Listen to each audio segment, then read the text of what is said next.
call this meeting of the Northwest Independent School District to order. Let the record show that a quorum of board members is present, that this meeting has been duly called, and that notice of the meeting has been posted in accordance with the Texas Open Meetings Act, Texas Government Code 551. We'll now adjourn into closed session. Sure. Ready? I'm ready. We'll reconvene to a regular meeting. Dr. Warren? All right.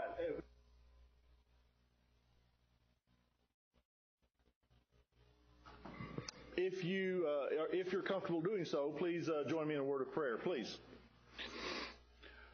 Our dear Heavenly Father, Lord, we just thank you for this day and thank you for the opportunity to be here together. Just bless this meeting, Lord. Be with our board members, be with our leaders, our administrators, and all of our parents and community members. Lord, just thank you for allowing us to be part of such a fantastic school district and being able to work with our children. And above all thing else, just provide your love, your guidance, your wisdom, and your protection to our kids. It's in your name we pray. Amen. All right, folks, we have three very special guests here tonight from Roanoke Elementary. Miss King, where are you? There we go. All right, Emma, come on up, Emma. And Brooklyn and Siobhan. Everybody come up. All right, Emma, wave at everybody again. Folks, this is Emma Ellis. And then parents, where are you? There you go. Thanks for coming. Let's see what Mrs. King said about Emma. Emma, my favorite subject is math. Good job, Emma. I like to solve equations. My dad has been teaching me multiplication. Good job, Dad. I like to play soccer. I play soccer 6 days a week. I only get Fridays off. I'm on two different teams, the Sting and the Wonder Colts. Nice. Emma loves a good challenge. She is always asking the why behind everything. She is inquisitive, caring, and always there for someone who needs a friend or a laugh. Emma, thank you for coming. Do you have any comments about anything about your school? You want to share anything? The Oreo Award. The Oreo Award stands for Outstanding Ranger Exceptional Outcomes. A student earns the Oreo by being respectful all year, working hard, getting in the learning pits, and using the Learner Ranger actions to get out of the pit. Good. When you win the Oreo Award, you get a medal and 6 Oreo cookies, plus your picture taken. Well, if that's not motivation, I don't know what is, Emma. Thank you, ma'am. All right, Brooklyn, wave at everybody. Everybody, that's Brooklyn King, parents. Good to see you. Let's see, Brooklyn, we got mathematicians tonight. I like math because I like to solve equations for fun. Also like writing. My sister likes it too, and I write small moment stories.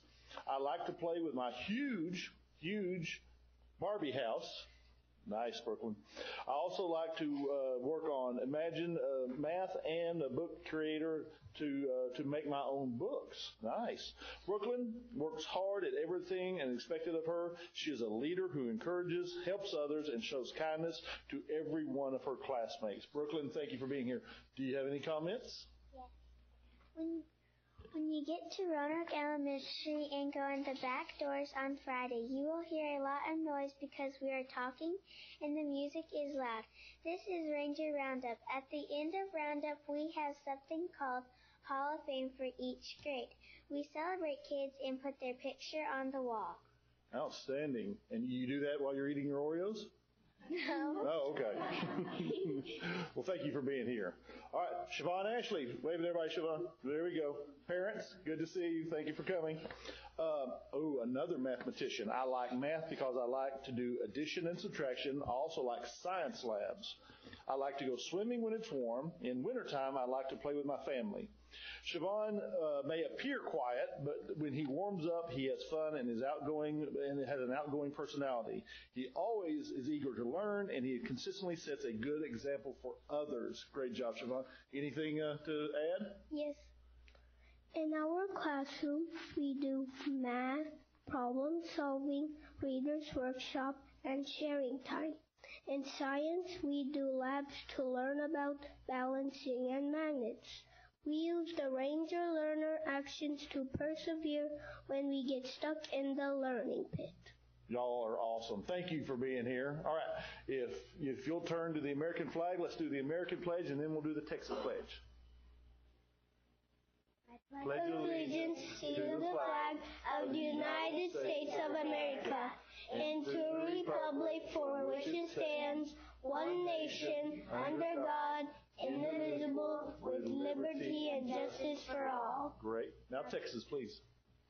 Honor the Texas flag. I pledge allegiance to the Texas, one state, under God, one and indivisible. Great job. Now stay right there. Dr. Simpson has a little gift for you.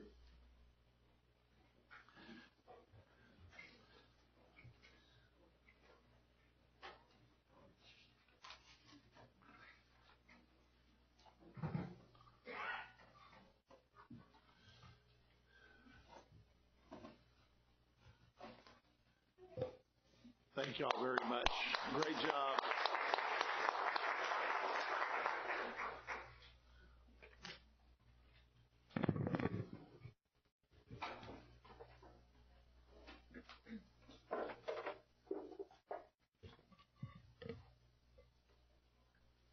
Public participation? There's none? No? Okay. Recognition. Sorry, I skipped it. Mrs. Conklin, let's do some recognition. Yes, we have quite a few this evening. If you and Dr. Simpson can join me at the front. And as they're making their way down, I'd like to also invite our Assistant Superintendent for Facilities, Construction, and Planning, Tim McClure, to the front too, and Charles Ashby, our Energy Manager. Nearly all Northwest ISD buildings have earned the Environmental Protection Agency's Energy Star certification for superior energy efficiency. For the past 10 years, the district has saved more than $5.5 million thanks to energy conservation. So thank you, Charles, for all you've done.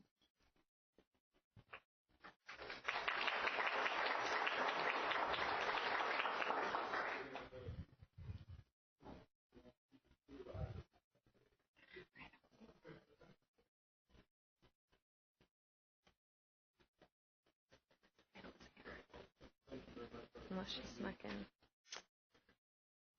Okay. I'd also like to invite our Executive Director of Athletics, Joel Johnson, Assistant Director, Jason Childress, and if we have any district PE teachers in the building, go ahead and come on up. For more than 10 years, the Northwest ISD Reindeer Romp has been supporting Northwest ISD physical education programs. This year, there were more than 2,200 runners, and $11,115 was raised for Northwest ISD's Department of Physical Education. So we have many partners that assisted with the event this year, and we want to recognize all of you. So as I call your name, please come to the front. We have from Field House Fitness, Tim Scribner.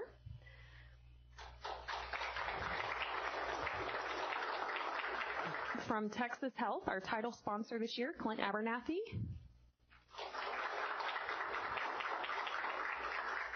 Greg Bullard from Moritz Kia, a presenting sponsor. Another presenting sponsor from BNSF, Candy Raglan. Oh, she's here. Also partnering was Alliance Airport Hillwood. If Christina Carey's here, I don't think I saw her. And then from Aramark, Tim Tran or Jennifer Stringfellow. All right. And then other partners include Justin Family Dentistry, the Student Health Advisory Council, and Fast Signs. So thank you.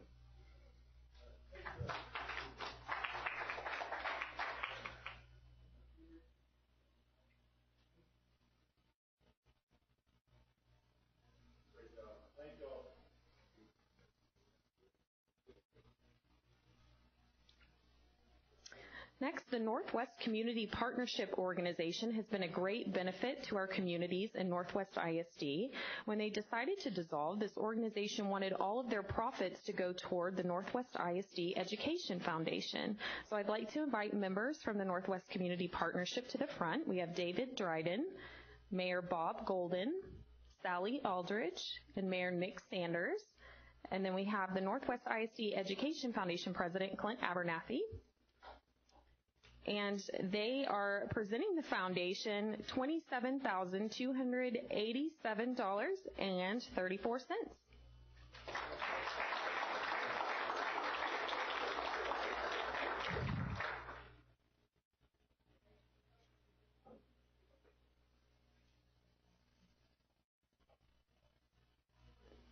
Thank you. And I'm scanning the room for our budget manual winner, and I don't know if I see her yet. So we may have to move that one. All right, that concludes our recognitions then.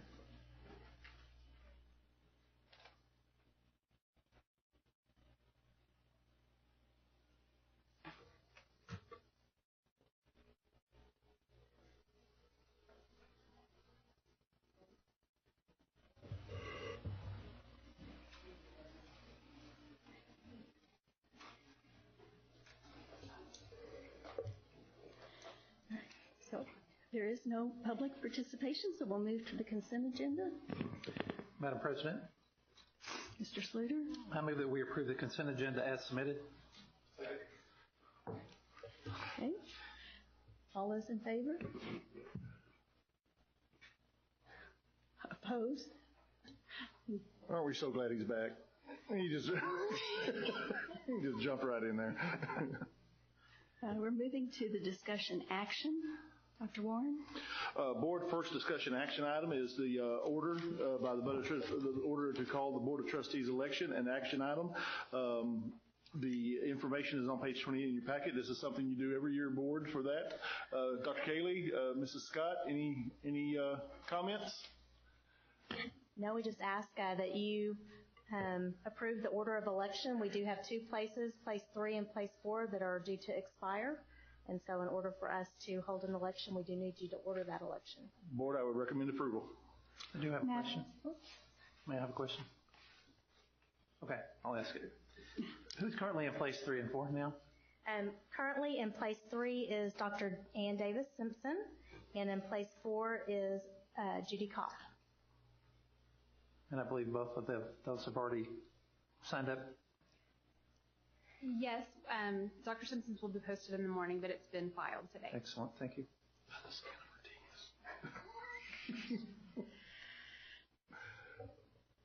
Madam President, I motion to order the 2019 Board of Trustees general election for place 3 and place 4 for May 4th, 2019. Mr. Sprouse? All in favor? None opposed? Thank you. Thank you, board. This will be item B.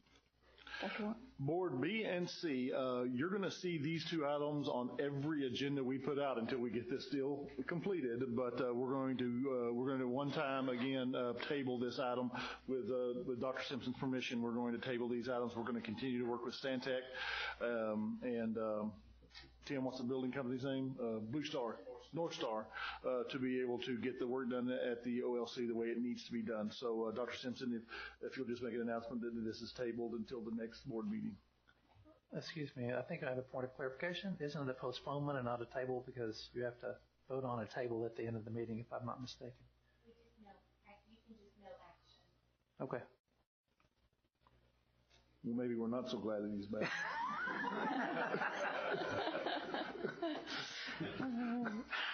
Are we comfortable with no action? Yes, ma'am. All right. Great. All right. We'll move to item D. Dr. Warren? Board, this is again something you do, and this is not anything you're going to vote on tonight. This is a discussion item. On your place are the core beliefs, the vision, the mission, and the strategic goals. You review this as a board. If you remember, last spring you had a committee who worked very hard on our strategic initiative and did a fantastic job developing our core beliefs, mission, vision, and strategic goals, and you give it your blessing. So if you'll just take the next couple of weeks and review these, if you feel there's any need to change, that's your prerogative, but we'll come back and we'll approve them again for another year. And again, what we've talked about to our communities, this is probably about a 4-year plan for your initiative to be able to work with these. We're moving to reports. Board, Mr. Grasswich, what we thought would be good today, we appreciate last board meeting you adopted the budget parameters, and we thought just since that was only about 5 or 6 days ago that we met, that John would come up and give you a review about what your budget reviews, the budget reports, the budget workshops are going to look like over the next several months to give you a chance to get your mind wrapped around the information we're going to show you, and then give you the ability to ask anything else, any more information that we'll bring to the table that you need. So, Mr. Grasswich, please. At the January 31st meeting, the Board of Trustees reviewed and approved the budget parameters which will guide the administration as it prepares the 1920 budget. The revenue and expenditure assumptions, including the high school, middle school, and elementary school staffing formulas, were presented and discussed, and the attached budget calendar was also presented as well. Tonight we're expanding on the budget calendar and talking about the spring Board of Trustee budget report schedule. This is a calendar, of course, that we've seen before with planning, preparation, executive cabinet budget review, Board of Trustee budget review, adoption of the budget, and later the adoption of the tax rate in June and August, respectively, budget amendments throughout the year, and the CAFR in October of the year following the conclusion of the budget year. The budget report schedules is really broken into 3 broad categories. In February, March, and April, we'll be talking about budget process updates. In May, we have the 2 budget workshops scheduled, and then an update on the 10th of June before the adoption at the next meeting in June of the budget itself. Just to go through the schedule, and this is all open for discussion and feedback from the Board of Trustees. At the February 25th meeting, it would be a budget process update where we talk about the staffing implications for growth, the legislative finance update, and a lot is going on down in Austin, and then any trustee information requests. Then in March, we would go on and talk about the staffing for the programs, departments, as well as the campuses. Legislative finance update again, as this will be an ongoing back and forth to the legislature, no doubt, and then the trustee information. And the reason I say that, right now they have House Bill 2 and Senate Bill 2 out on setting the tax values, tax limits, but they have nothing on school finance out there, and there's about a $4 billion gap between the House and the Senate on what has been discussed even at a very high level. April 8th, we would talk about revenue estimates, expenditure request reviews. Now we're talking about programs as opposed to staffing. Once again, continuing with the legislation finance update. And throughout all of these, you see avenues through the trustee information request for input and direction by the Board of Trustees throughout the process. April 22nd, we'll have a 5-year financial forecast update, staffing update, compensation plan discussion, and once again, legislative and Board Trustee input. Then we start our workshops, and both workshops essentially on May 13th and May 28th will deal with the same issues. Revenue estimates update. We'll have some values from the central appraisal districts at that point.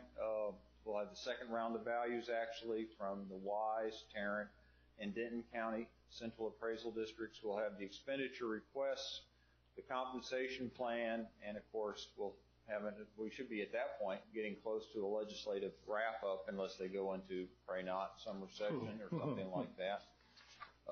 And then trustee information requests.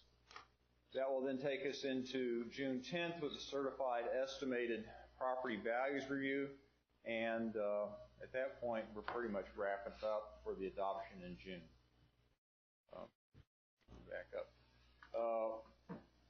So these are the basic report schedule that we've laid out. If there's additional reports or information or timing differences, this is open for discussion and direction by the Board of Trustees, and we value your input. Questions? Good job, John. Thank you. Thank you.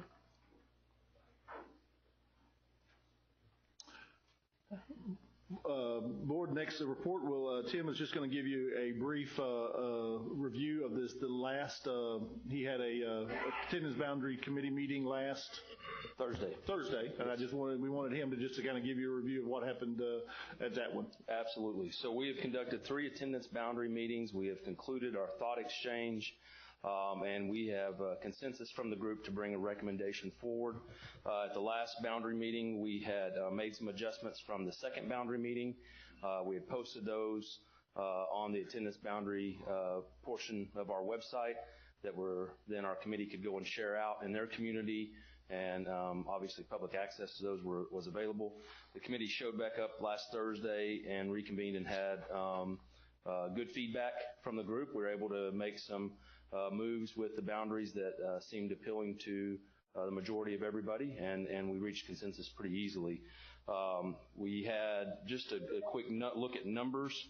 The first meeting that we had about 73 attendees. The next one was 66, and this last one was 40.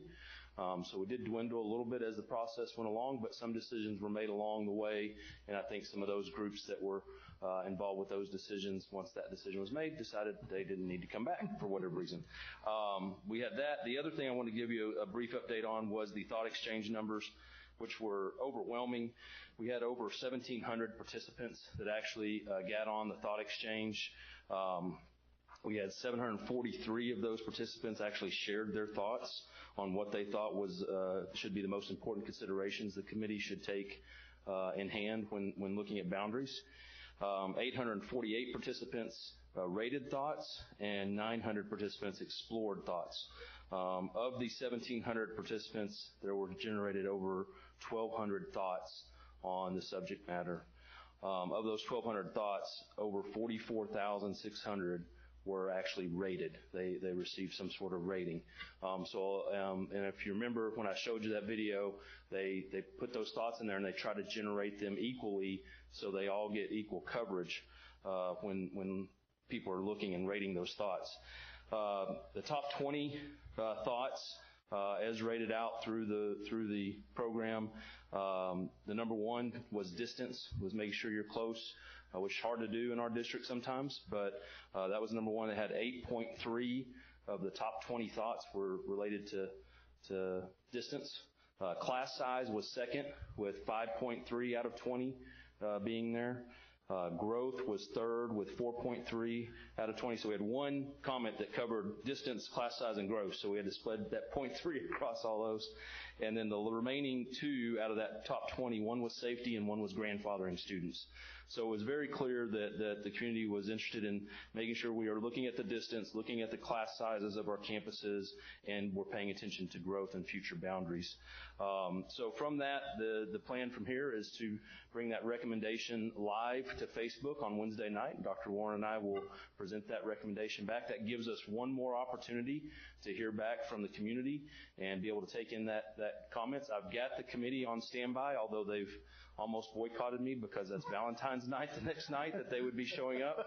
So we don't feel, I think as a committee as a whole, I don't think we feel like we're going to have a big group that's going to have an opposition against this. But we'll put it out on Facebook.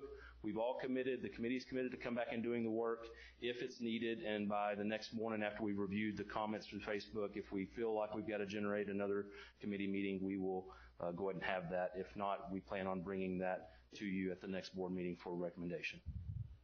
I'll take any questions you have or any comments. Questions or comments?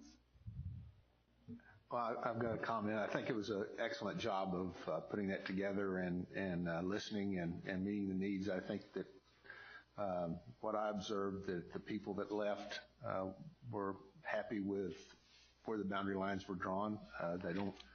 They would rather drive across railroad tracks than move their kids in one instance. That's true, in one instance, yep. And I know that you're hoping, just a comment, you're hoping that you don't have to have another meeting because you did promise gifts. I did promise Valentine's Day gifts. Yes. But it was really, I enjoyed that process, and I think the feedback we got at each one of the meetings as well as online was very beneficial. It definitely was. Thank you. Thank you. You're welcome. Good job, Tim. Thank you. So we're moving to item 10. Consider any item removed from the consent agenda, and there was none. So now we're to board's president. Did I just get something really fast? No, you're doing great. I mean, you're about to do a 25-minute meeting. How You're about going to be a that? legend. All right. So we have board president's report, district-wide activities. We have the Ultimate Book Challenge Tuesday, February 12th, which is tomorrow at 6 p.m. at Northwest High School. Facebook Live, which Tim just shared about the boundaries, on Wednesday the 13th at 6:30. And the Student Showcase, formerly Techno Expo, Thursday, February 28th at 5:30, Northwest High School. Good. And then, board, for my information, just on your place is a copy of the letter that I'm delivering tomorrow to Austin, to all 8 of our leaders. Really want to talk to them about our lack of road infrastructure, and then hopefully get some really good FaceTime with them for that, and I'm probably going to do that at least one more time before spring break. You're here. Yep. Dr. Simpson, that's all I have. Move.